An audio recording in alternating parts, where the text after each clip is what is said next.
Tahapan replikasi DNA. Replikasi DNA mengalami 5 tahap. Yang pertama adalah inisiasi.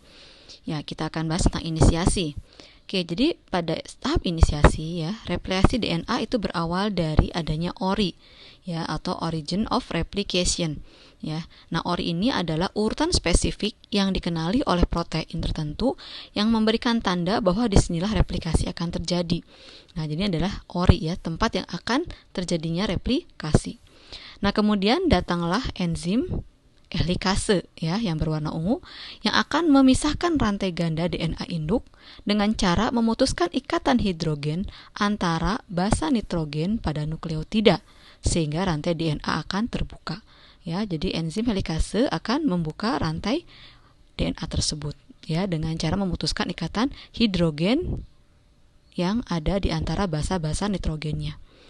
Oke, kemudian datanglah single strand binding protein atau protein pengikat rantai tunggal. Nah, yang berwarna coklat ini adalah protein pengikat rantai tunggal yang akan melekat pada masing-masing untai. Fungsinya adalah untuk mencegah terjadinya pelekatan kembali kedua untai DNA induk tersebut.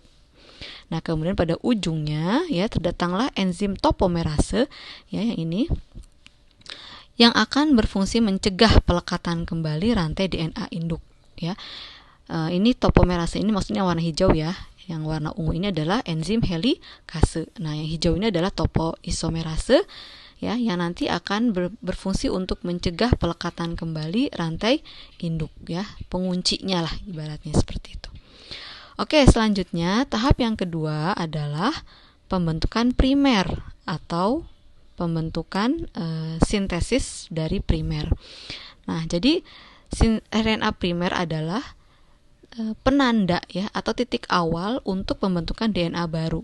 Yang membentuk DNA primer adalah enzim primase. Nah, jadi akan datang enzim primase ya. Nah, ini enzim primase yang berwarna ungu untuk membentuk RNA primer. Ya, mengapa diperlukan RNA primer ini? Ya, karena enzim yang berperan dalam pembentukan dan pemanjang DNA baru itu kan namanya DNA polimerase. Nah, tapi si enzim DNA polimerase ini tidak bisa menambahkan langsung basa nitrogen yang baru ke sini ya.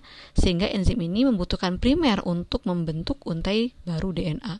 Nah, jadi si enzim primase ini akan datang pada untai DNA yang sudah terbuka untuk membentuk RNA primer.